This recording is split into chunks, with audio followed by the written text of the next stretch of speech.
Hi everyone, welcome back to my YouTube channel. If you're new, thank you for viewing. I hope you like or subscribe to my channel. And tonight I just wanted to answer a couple questions that I have gotten. It's probably like a month or so ago now, but I've been very busy. So I'm just going to answer a few quick questions, and hopefully they will help some people. So one of the questions I got was it difficult for you to read people's emotions and pick up on social cues? My answer for that is, for the social cues, yes. I found out when I was 19 years old that I had ACC, and back then, for my social cues, I was actually told by my mother that I was really awkward in conversations because she noticed that I didn't really realize when it was my turn to talk in the conversation, and to help the conversation keep going. I also had trouble ending conversations properly. Once she brought this to my attention, though, I was able to not necessarily fix it, but start to realize when I was doing it and make it happen less. I do try really hard to improve all the time on my listening and social skills, and usually I still have to remind myself sometimes to concentrate in conversations, to realize when it's my turn. And I do know that sometimes I even just will have almost like a mental block where in my head I'm thinking, oh my gosh, I know that it is my turn to say something, but my brain and my tongue just can't coordinate enough to say something. So I know every once in a while I do still have like a, like I guess you'd call it like dead space of silence in a conversation, but I do work on that a lot. As for emotions, yes, I also do have trouble reading people's emotions. They're difficult when it comes to other people's tones of voice. For example, I went through a phase where I used to think my husband was really mad at me when he came home from work, just because he would be like really quiet, and I used to bug him about it, and then I would stress out about it, worrying and wondering, why is he mad at me? He just came from work. What could I have done? When I should have been realizing that he was at work. If I had seen the situation right, I hadn't done anything because I wasn't there, and so he told me one day, I'm just really tired.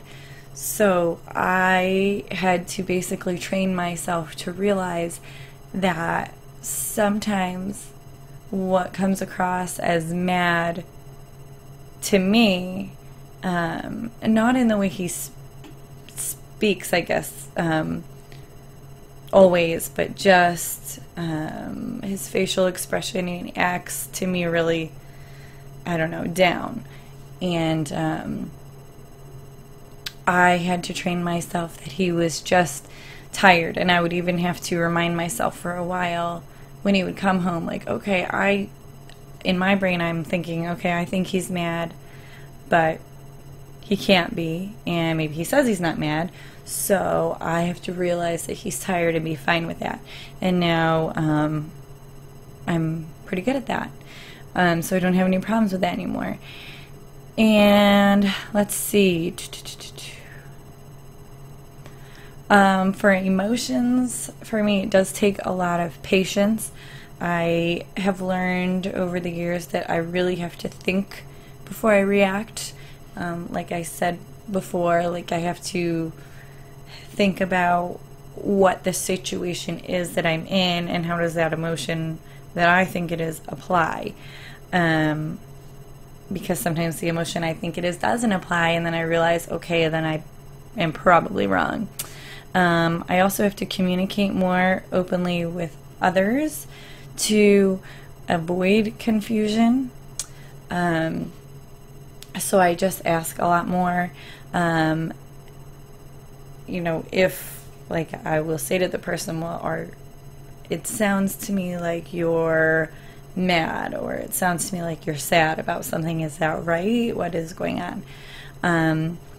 And then sometimes I even have to ask opinions. Like recently I had an email from someone, and the way they worded it, I was not sure if they were kind of like mad or if they were just trying to be sarcastic funny, and I thought that it had to be sarcastic funny, but I wasn't totally sure, so I actually had to ask my husband if I was right, and he said I was. So it's always very helpful. The next question I got was, how do you plan to address this with your daughter? As a lot of you know, my youngest daughter also has PACC, and we don't really hide the disorder ACC. She kind of, like, I don't think she really knows about it yet because she's only 23 months, but she hears about it, and we talk about it a lot with my older daughter because we talk about my having it, and we talk about how my brain is different from my older daughter's brain, and my older daughter's usually pretty interested in it, so we don't really hide that there is the disorder going on, but we don't really plan to tell our daughter with the PACC until she's about age 19. That's when I found out I had it. I think that's a really good age where you're old enough that you kind of can understand what's going on and realize that it's not a bad thing that has happened, and that you're able to understand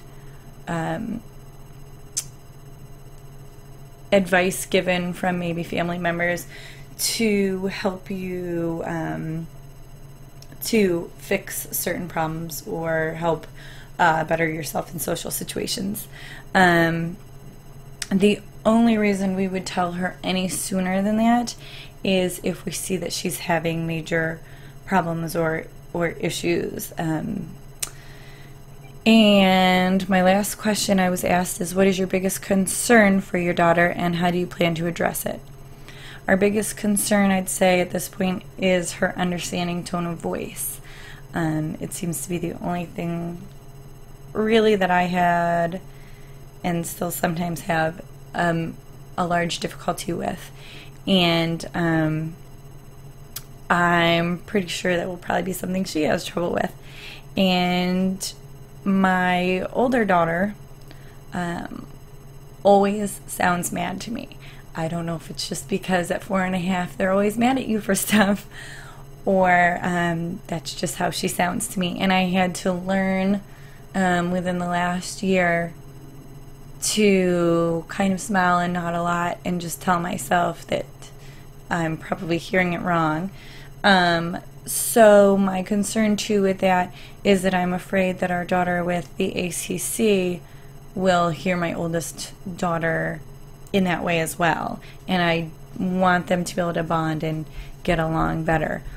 I want them to be able to communicate and help each other, and to help her learn to deal with tone of voice.